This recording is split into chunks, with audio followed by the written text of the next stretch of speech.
강단에 서기 전까지 참 두려웠습니다. 외부적으로는 이 국가의 이 사상 초유의 일로 인해서 국가 권력자가 얼마나 이 한 사람이 참 무겁고 어려운 일인가, 또 이 큰 문제가 될 수 있다라는 것을 또 느끼게 됩니다. 저보다 연배가 높으신 우리 선배들이 보면 이 계엄이라고 하는 단어는 아마 우리 성도들에게 참 무겁고 어려운 단어이고 참 아픔의 단어인데, 그것이 지금 2024년에 다시 등장한다라는 것이 너무나 불안하고 염려가 될 일입니다. 이럴 때일수록 우리는, 또 믿음의 성도들은 무엇으로 해야 될까요? 기도해야 됩니다. 이 나라의 민족을 위해서 기도하시고, 제가 아까도 기도했지만 이 나라의 민족이 어떻게 살아왔는지, 또 이 민족을 어떻게 이끄셨는지 우리 하나님의 역사 가운데 분명히 있는데, 우리 믿음의 성도들은 이때일수록 더 기도하고 하나님 앞에 맡기고, 저는 믿습니다. 어떤 걸 믿냐면 분명히 믿지 않는 사람들과 이 자연 만물 가운데 하나님의 예정하심이 있다라는 것이죠. 하나님의 섭리가 있고 하나님의 인도하심에 있는데, 그것이 이제 대표적으로 여론이에요. 여론. 하나님께서 그 여론을 인도하시면 분명히 그 뜻으로 하나님께서 이끌어 주실 것을 믿어요. 그래서 저는 개인적으로 민심이 뭐라고요? 천심이라는 걸 개인적으로 좀 믿습니다. 저 개인적인 거예요. 하지만 왜냐하면 하나님의 뜻이 그렇습니까? 그래서 이 교회의 민심이 또 하나님의 뜻이고, 목사는 그것을 엄중하게 받아들일 필요가 있어요. 여러분, 어떤 일이 있을 때 여러분 성도들끼리 싸우지 마시고 차라리 저를 흉보십시오. 어떤 일이 있거든, 성도들끼리 제발 싸우지 마시고 차라리 목사가 잘못해서 그렇게 됐다라고 하십시오. 네. 그게 결론이 좋아요. 왜냐하면 민심이 그렇게 중요하거든요. 뭐 이거를 억지로 한다, 뭐 요즘 뭐 말한 대로 뭐 여론을 조작하고 뭘 한다 할지라도 분명히 그 가운데 하나님께서 길을 열어 주실 겁니다. 지금 우리나라의 민족은 무엇보다 기도가 필요하죠. 왜 저는 이걸 더 느끼냐면, 우리가 10월 27일 날 우리 포괄적 차별금지법에 대해서 온 교회가 기도했는데 정말 하나님의 은혜를 느꼈어요. 그리고 우리가 다른 방법이 없구나. 믿음의 사람들은 기도해야 되구나. 지금 이 현실도 마찬가지죠. 믿음의 성도들은 막 이렇고 저렇고 될 거, 아마 열심히 있는 사람들이 다 알아서 할 거예요. 제가 볼 땐 그렇습니다. 혹시 여기서 어제 새벽에 광화문이나 여의도 청사 앞에 국회의원 의사당 앞에 계신 분이 있나요? 열심히 있는 분들이 그렇게 하실 거예요. 근데 우리는 정말 기도하는 거죠. 그리고 그 뜻들이 결정되면 또 우리 성도들이 스스로 기도하고 하나님의 뜻이 무엇인지 또 투표를 행사하고 기도하는 건 아니겠습니까? 우리가 이 혼란스러운 전국에 우리에게 필요한 건 뭐라고요? 기도입니다. 무엇보다 이럴 때일수록 우리는 기도하고 하나님 앞에 영광으로 나아가야 될 줄 믿습니다. 우리는 지난 몇 달 동안 우리의 진정한 믿음의 삶의 행복은 무엇인가, 또 그 삶이 행복의 근원이 어디서부터 시작되는가라는 것을 고민했습니다. 그 고민은, 그 결과는 누구를 믿고 의지할 때일까요? 바로 예수님을 믿고 따를 때라는 것이죠.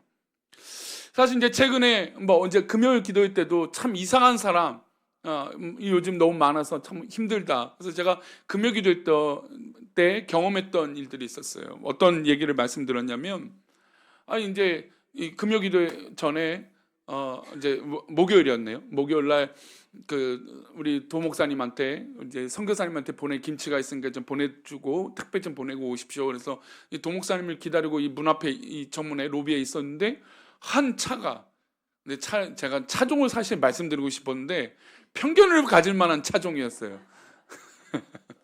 하여튼 그래요. 그때 색도 황금색이에요. 참 이 생각하니까 이제 사람의 편견이란 게 이런 게 무서워요.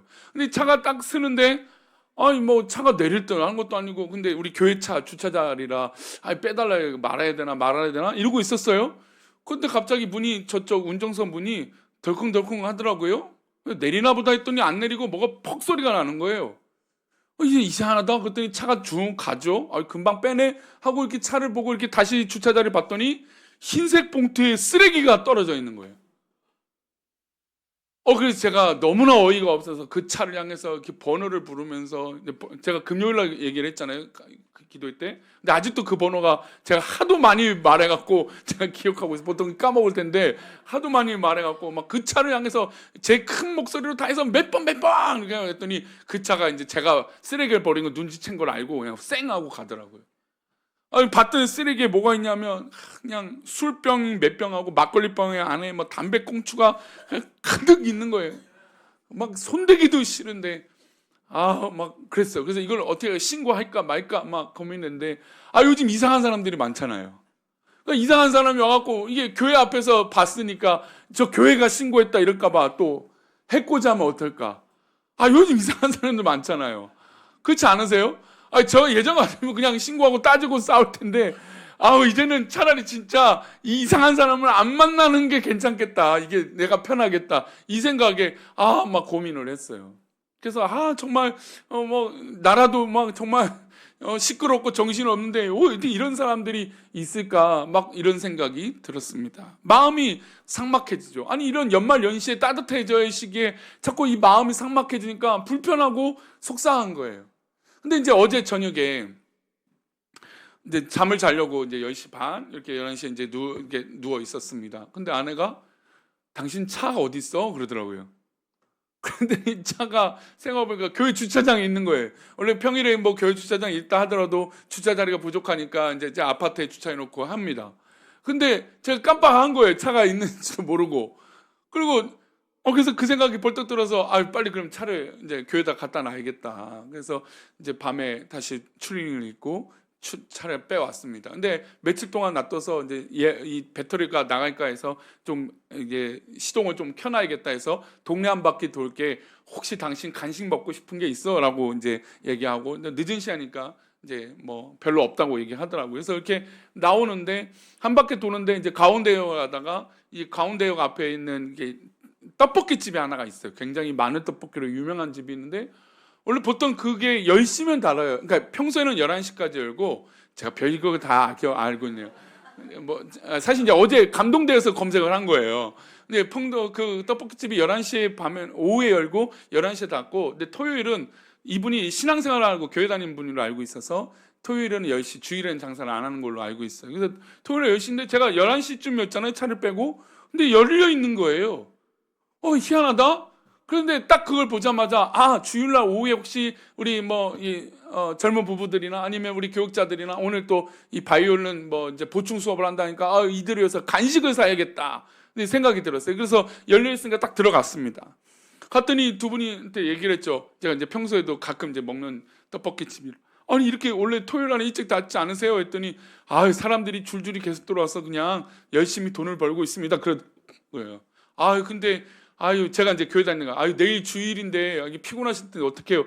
근데 그 얘기를 듣더니 이분이 사실 이제 서로 신앙인 걸 알고는 있었어요. 알고는 있었고, 아마 제가 말은 하지 않았지만 제가 신앙생활을 하고 있는 걸, 목사인지는 모르실 거예요. 근데 알고 있으셨어요. 근데 딱 그 얘기를 하니까 이분이 힘들게 일하다가 갑자기 얼굴이 웃는 거예요. 그러더니 막 그때부터 떡볶이와 더 계속 주시는, 굉장히 싼 집이거든요. 제가 볼 때는 그렇게 팔아도 손해를 볼 정도로 싼 집이에요. 요즘 물가에 맞지 않는 집인데, 근데 막 떡볶이를 더 주시고 막 순대를 더 주시겠다고, 그럼 오늘 안 먹는다고 내일 간식으로 먹을 거라고 했더니 막 음료수를 막 챙겨 주시더라고요. 제가 지금 덤을 받아서 기분 좋은 건 아니고요. 근데 그 마음 가운데 뭘 느꼈냐면, 믿음의 사람들이 이렇게 곳곳에 있구나. 참 요즘 이상한 사람들이 많아서 우리 마음이 삭막해지고, 사실 요즘요 누가 뒤에서 막 따라오면요 위험하다 그런 공포를 느끼는 사람들이 있대요. 왜냐하면 묻지마 칼이 난동을 하는 사람들이 있으니까 누가 막 뛰어온다면 괜히 뒤를 돌아보는. 우리가 사실 어릴 때 깜깜한 길을 걸을 때나 뛸 때나 누가 따라올까 해서 뒤를 돌아봤지, 커서 누가 그런 것을 합니까? 근데 요즘 너무나 정말 이상한 일들이 많으니까 불안하다, 염려가 된다. 이 나라 이미 이 전국도 이런데 무슨 지금 어렵지 않나, 이런 시대예요. 마음이 참 삭막하고 괴로운데, 교회 다닌다라고 하는 마음으로 그냥 그 신앙의 순수한, 그러니까 제가 진짜로 말씀드리지만 뭘 받아서가 아니라, 저는 주지 마시라고, 괜찮다고, 이거 팔아도 손해본다고 제가 그렇게 설명을 드렸어요. 근데 근데 교회 다닌다고, 어디 교회 다니시냐고, 이 마음이 그냥 제 마음이 따뜻해지더라고요. 그걸 느끼면서 뭘 느꼈냐면, 진짜 우리 믿음의 사람들이 곳곳에 분명히 있을 것이다. 그리고 이 곳곳에 있는 믿음의 사람들이 정말 기도할 것이다. 그래서 이 나라의 민족이 더 나아가지 않고 나쁜 길로 가지 않고 하나님께서 보호해 주신다. 그리고 그렇게 덤이라는 걸 더 주면서 행복한 얼굴로 바뀌는 것이구나. 저 또한 어떻습니까? 제가 이제 그 사랑을 받았으니까요. 그날 그 밤에요, 이 동네에 공사하는 데가 3군데가 있더라고요. 제가 여기 길을 요 한 바퀴 되는 막 1분도 안 걸리잖아요. 10분이 걸렸어요, 진짜. 그러니까 통제를 그 밤에 하는데 이 석계역이 지나가자마자 하나, 가운데 옆에 하나, 가운데 지나가자 하나, 공사를 막 너무 많이 하는 거예요. 근데 제가 이제 간식을 사고 걸어가는데 이제 밤늦게까지 모범으로 이렇게 신호수 하시는 분들이 있잖아요. 근데 그분들이 너무 추운데 고생하는 것 같아요. 그냥 제가 막 제 큰 목소리로 아이고 수고하십니다, 수고하십니다 그랬어요. 왜 그러냐면 제가 마음이 기쁘고 평안하니까 그게 그냥 흘러가더라는 거예요. 여러분, 신앙생활에서도 진짜 내 마음이 평안하고 내 스스로가 자발적이어야지만 은혜가 되는 거 아니겠습니까? 억지로 누가 하기에, 누가 요청해서 어떤 기준에 맞는 거라면 여러분, 우리 신앙생활은 사람을 위한 거지 하나님을 위한 것은 아니라는 것이죠. 그래서 우리 마음이 자발적인 신앙의 마음과 그 은혜가 있어야 되는 거예요. 여러분, 부부 생활에서도 그렇고 모두 가족 관계에서도 그렇고, 여러분, 자발적인 것 스스로 하는 모습들이 기쁘지 잔소리해서 된다? 여러분, 그래서 뭐 행동이 바뀌나요? 우리 성도님 여기서 잔소리해서 사람 바뀐 경우 보셨어요? 물론 뭘 걸면 바뀝니다. 제가 아주 우리 유초동부 아이들한테 자, 성탄절에 목사님이 선물을 줄 거야. 선물을 줄 거니까 우리 잘해. 그랬더니 어떤 아이가 와갖고 목사님 안녕하세요 그런 거예요. 인사를 해야 된다는 거예요. 인사를. 왜 그러냐 했더니 선물 받아야 되니까 인사를 잘해야 되는. 물론 우리가 어떤 견물생심인 경우도 있고 어떤 뭘가 있어서 우리가 잘할 수도 있지만, 그러나 여러분 그것도 너무 귀엽잖아요. 아이들이니까. 우리가 그래야 하잖아요. 하나님께서 우리를 사랑하여 주시고 하나님이 복 주시니까 우리가 하나님 앞에 그렇게 정말 사랑의 마음을 담아서 자발적으로 행동하면 하나님 얼마나 기뻐하실까요? 여러분, 우리의 신앙 삶이 그래야 되는 거 아닙니까? 여러분, 여기서 누가 원해서 누구가 나오라고 해서 나오는 거라면, 물론 처음에 신앙생활은 그래야 돼요. 그럴 수 있어요. 누가 나오니까 나오라고, 예배 안 나오면 누가 뭐라고 할 수 있으니까. 그런데 여러분, 그런 말 때문에 우리가 신앙생활하는 게 아니잖아요. 우리가 스스로 하나님께 예배하는 그 은혜가 있으니까, 우리 문제를, 우리 고민을 하나님께 기도할 수 있는 거니까. 여러분, 그게 내 자발적인 신앙이 나 스스로도 즐겁고 하나님께서도 기뻐하실 거라 믿습니다. 그래서 이렇게 변화된 사람들을 대표적으로 지난주에 누구 인물을 얘기하다 말았습니까? 요나 이야기를 했어요. 요나는 물고기 뱃속에 갇혔습니다. 그 물고기 뱃속, 그 더러운 물고기 뱃속, 자기가 스스로 지옥 같다라고 말한 그 물고기 뱃속에서 뭘 했습니까? 그 험난한 상황에서 기도했어요. 기도했더니 그의 입에서 고백이 바뀌는 거죠. 하나님 감사합니다, 구원은 하나님께 있습니다 라고 고백하는 입술로 바뀌게 된 거예요. 그 물고기 뱃속일지라도 기도했더니 어떻게 바뀝니까? 감사로, 구원의 감격으로 내 마음과 표현들이 바뀌게 된 것입니다. 오늘은 이어서 그렇게 자발적으로 바뀐 사람, 바로 사도 바울을 이야기하고 싶습니다. 기독교 역사 가운데 가장 인상적이고 가장 극적인 장면이 바로 사도행전 9장 4절 말씀일 겁니다. 우리 9장 3절인데요. 우리 다음 구절이에요. 9장 4절 말씀, 사도행전 9장 4절 말씀 띄워주세요. 함께 읽겠습니다. 땅에 엎드려져 들음에 소리가 있어 이르시되 사울아 사울아 내게 어찌하여 나를 박해하느냐 하시거늘. 이 장면은 아마 기독교 역사상 가장 위대한 한 장면이라고 할 수 있어요. 초대교회 역사 가운데, 기독교 역사 가운데, 또 우리가 알고 있는 성경의 역사 가운데도 가장 위대한 변화라고 할 수 있어요. 물론 성경의 위대한 모든 인물들도 마찬가지고 우리도 주님 앞에 그렇게 바뀐 위대한 사건이기도 하고 하나님 역사하신 거니까. 근데 이제 역사학적으로 본다면 이 장면은 정말 위대한 작업이죠. 왜냐하면 예수님을 믿는 사람들을 잡아 가뒀던 그 사울이 예수님을 만나는 사람 장면이죠. 예수님을 부인했던 이 사울이 예수님을 직접 만나는 장면이에요. 이 장면으로 이가 완전히 뒤바뀌게 되죠. 자, 예수님을 빛 가운데 만납니다. 그리고 땅에 엎드렸습니다. 엎드렸더니 하늘에서 소리가 있습니다. 사울아, 사울아, 내가 어찌하여 나를 박해하느냐. 그러니까 사울은 이전까지 어떤 삶을 살았습니까? 박해하는 삶을 살았습니다. 그런데 이거는 기독교인들의 입장이고 예수님의 입장이라고 할 수 있습니다. 그런데 사울의 자신의 입장은 어떤 거였습니까? 자기가 옳은 거였습니다. 내가 옳은 대로 행동했고 내가 맞는 대로 행동했어요. 그래서 사람이 앞에 죽어도 또 심지어 죽일지라도 그게 잘못된 행동이라고 깨닫지 않았어요. 그러니까 사람이 잘못 고치면 이렇게 무서운 거예요. 잘못 알고 잘못된 지식이 있으면 이렇게 무서운 거죠. 사울은 내가 하는 행동이 옳았습니다. 그래서 심지어 스데반 지사님은 죽이는 그 장면에서도 당당하게 그곳에 서 있었던 사람이 바로 사울입니다. 그 사울이 이제 진짜 예수님을 만나고 예수님이 그에게 질문을 하시는 겁니다. 왜 나를 박해하느냐? 이 예수님을 만나고 자기가 여태까지 하는 행동들이 다 잘못된 것인 것을 깨닫게 된 거예요. 여러분, 이렇게 예수님을 만난다는 건 이렇게 중요한 거예요. 왜냐하면 여태까지 내가 자발적이지 않고 좀 억지로 했던 부분들이 하나님 만나면 여러분 이것이 술술 풀리고 자연적으로 스스로 하게 되는 것인 줄 믿습니다.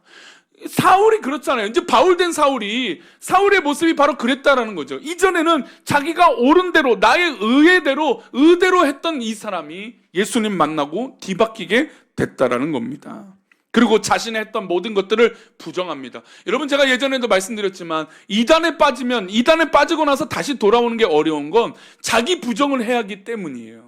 자기 부정이 뭐냐면, 내가 여태까지 잘못된 이단을 믿었구나, 잘못된 걸 했구나. 여러분, 주변에서 아무리 그게 이단이라 얘기해도 안 돌았어요. 왜냐하면 자기 부정이라는 게 이렇게 쉬운 일이 아니기 때문이에요. 그런데 자기 부정이 일어날 수 있는 놀라운 일들은 누구를 만나야 가능한 걸까요? 바로 예수님을 만나야 자기 부정이 일어나는 거예요. 내가 죄인이구나, 내가 잘못된 삶을 살았구나, 내가 하나님께 기뻐하지 않는 삶을 살았구나라고 깨닫게 되는 거죠. 누구를 만남으로요? 예수님을 만남으로라는 것이죠. 그리고 사울에게 사명을 주세요. 사명이 16절에 나옵니다. 함께 읽겠습니다. 그가 내 이름을 위하여 얼마나 고난을 받아야 할 것을 내가 그에게 보이리라 하시니. 자, 사울이 이제부터 어떤 사람이 됩니까? 예수님을 위하여 고난을 받는 자가 되는 거예요. 이제는 여태까지 자기가 고난을 주고 자기 의로 자기가 믿는 대로 자기가 알고 있는 대로 행동했던 이 사람이 이제는 반대로 예수님을 위하여 고난받는 사람이 되었다라는 것이죠. 여러분, 이게 과연 어떤 게 행복할까요? 이전에 그 열심히 있던 삶이 행복할까요? 예수님을 만나고 이후의 삶이 행복할까요? 여러분, 우리는 답을 알고 있습니다. 이전에 자기가 옳고 의롭다고 했던 모든 것들은 배설물로 여겼어요. 심지어 자기가 했던 학업, 학문, 모든 업적들을 다 부인했습니다. 그리고 예수님 믿는 것이 전부인 것으로 뒤바뀐 인생이 된 것이죠. 그래서 사도 바울은 자신의 사명을 이렇게 설명합니다. 사도행전 20장 24절입니다. 함께 읽겠습니다. 내가 달려갈기까 주 예수께 받은 사명 곧 하나님의 은혜의 복음을 증언하는 일을 마치려 하면은 나의 생명조차 조금도 귀한 것으로 여기지 아니하노라. 여러분, 생명을 귀하게 여기지 않는 사람이 어디 있습니까? 우리 모두 다 생명이 귀합니다. 건강은 조금만 불편해도 어려워도 힘들고 잠을 하루 잘못 자도 힘듭니다. 우리 인생이 그렇죠. 그런데 지금 사울은 자기가 엄청 옳다라고 여겼던 것들이 이제는 아무것도 아닌 이제 바울이 된, 이름까지도 바뀐 이 바울이 이렇게 말해요. 내가 달려갈 길, 이제 길이 나오잖아요. 내가 앞으로 살아갈 그 길은 예수님께 받았는데 그 예수님께 받은 그 사명은 복음을 전하는 일이다. 여러분, 우리가 오늘 직분자 투표라고 하는 거지만 우리 모든 직분은 우리 하나님께서 허락하신 것들은 복음을 위한 것인 줄 믿습니다. 그래서 바뀌어야 돼요. 복음을 위한 삶으로 살아가셔야 돼요. 우리 모두 다 모든 것의 최종의 결론은 주님의 영광과 복음을 위해서 사는 것이죠. 그래서 하나님의 은혜의 복음을 증언한 일을 이제 마치는 거. 왜 마치냐면 이제 이 여기 있는 사람들과 헤어지면 로마로 가게 되면 자신이 죽게 되니까. 그래서 이 사명을 마치게 된다라는 겁니다. 그런데 이 과정 가운데 내가 그래도 죽는 걸 알지만 어디로 간다고요? 로마로 갑니다. 로마로 가는데 죽을 걸 알면서도 무언 생각으로 가는 거예요? 나의 생명조차 조금도 귀한 것이 아니다. 여러분, 이렇게 믿음의 사람들이 우리 역사 가운데, 한국 역사 가운데, 아니 전 세계 역사 가운데 있었기 때문에 우리가 이 자리에 이렇게 예배하는 거예요. 믿음의 피 흘림이 없이 우리가 어떻게 지금 이렇게 예배할 수 있고 편하게 할 수 있습니까? 예수로 인하여 목숨 걸었던 사람들이 있었기 때문에 우리가 이렇게 살고 있었던 거죠. 아니 자그마치 50년, 70년 전만 해도 우리는 목숨 걸고 예배드렸던 민족이었습니다. 그러니 바울 사도의 이 고백이 우리의 고백이 되는 거고 우리 믿음의 선배들이 고백이었던 것인 줄 믿습니다. 이 나라, 이 민족의 길은 어떠할까요? 우리 성도님들의 길은 어떤 길이신가요? 우리 성도님들의 길이 주님으로 말미암아 기뻐하고 참 행복을 누리는 그 길이 되시기를 축원합니다. 그래서 바울 사도가 자신에 대해서 이렇게까지도 얘기합니다. 35절인데요. 함께 읽겠습니다. 범사에 여러분에게 모범을 보여준 것 바와 같이 수고하여 약한 사람들을 돕고 또 주 예수께서 친히 말씀하신 바 주는 것이 받는 것보다 복이 있다 하심을 기억하여 할지니라. 자, 이전보다는 완전히 뒤바뀐 삶이 됐어요. 예전에는 조금 더 나누는 것에 인색했던 사람이고 내가 옳은 것만 옳다라고 여겼던 사람이에요. 그랬던 정말 대화 어떻게 보면 늘 답장 너 같은 사람이었어요. 그랬던 그 사람이 이렇게 말합니다. 내가 평소에 당신들에게 모범을 보여준 것 같이. 여러분 이 모범은 과연 무엇일까요? 바로 복음 위에서 예수님으로 인해서 다시 태어난 그 행복한 삶을 말한 거예요. 그 삶을 사는데 내가 이렇게까지 많이 수고했습니다. 전도 여행을 그렇게 다니고 수많은 핍박을 당하고 매질을 당해도 그래도 이 일들을 감당했던 것은 약한 사람들을 돕고 그들에게 복음을 전하는 것이었기 때문이에요. 그래서 이 주는 것은 실제로 내가 갖고 있는 것도 주는 것이지만 뭘 주는 것일까요? 복음을 주는 것이죠. 사랑을 주는 거죠. 은혜를 주는 거죠. 여러분 진짜 예수 믿는 사람들이 이런 걸 할 수 있는 거 아닙니까? 우리가 뭔가 있어서가 아니라 예수님 때문에 채워졌기 때문에 나눌 수 있는 것이에요. 그래서 우리의 가치가 그래서 바뀌는 것이죠. 그래서 바울 사도는 이 얘기를 하자 여기 모여있던 주변의 장로님들, 성도님들이 모여서 이렇게 합니다. 행동을 하여 37절입니다. 함께 읽겠습니다. 다 크게 울며 바울의 목을 안고 입을 맞추고.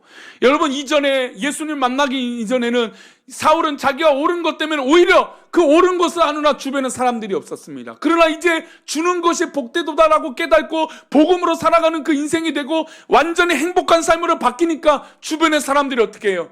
따뜻한 마음을 느끼는 것이죠. 원래 여기 있던 사람들이 사울이 원래 자기를 잡아 가둘까 했던 두려웠던 사람들이 왜냐하면 이전에는 그랬던 사람이잖아요. 예수 믿는 사람을 잡아 가뒀던 사람이니까 이 사람과 앉는다 포옹한다 있을 수도 없는 일이죠. 그런데 이가 예수로 인하여 변화되니까 이들과 이 바울과 안고 눈물을 머금고 정말 뜨겁게 사랑의 이별을 하는 것입니다.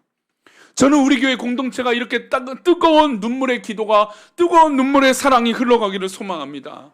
요즘 너무나 대화하기 어려워요. 어떤 기준이 있어도 강요해요. 아니 난 요즘 참 이렇게 요즘 세대처럼 당당하게 강요하는 사람. 내 생각이 맞으니까 내 뜻대로 맞아야 돼. 이걸 강요하더라고요. 너무나 어려워요. 참 힘들어요 시대가. 근데 여러분 우리만이라도 정말 적어도 우리 믿음의 사람만이라도 함께 울고 함께 웃고 진정한 믿음의 행복을 나누는 그런 공동체가 되기를 소망합니다. 바울 사도처럼 제 모습이 그런 사역자에겐 턱없이 부족합니다. 그러면서 성도들과 통화할 때마다 늘 목사가 부족합니다, 죄송합니다라는 말씀을 우리 성도들에게 드리는 것 같아요. 그런데 여러분 우리 모두 다 하나님 모두 이 뜻 가운데 하나된 모습으로 있어야 되지 않겠습니까? 적어도 하나님 뜻으로 우리가 예수님의 그 모습으로 정말 자발적으로 변화된 그 모습이 있어야 되지 않겠습니까? 예수님이 우리를 위하여 이런 허물을 이런 일을 겪으셨기 때문이죠. 우리 이사야 53장 5절 말씀 읽어보겠습니다. 함께 읽겠습니다. 그가 찔림은 우리의 허물 때문이요 그가 상함은 우리의 죄악 때문이라. 그가 징계를 받음으로 우리는 평화를 누리고 그가 채찍에 맞음으로 우리는 나음으로.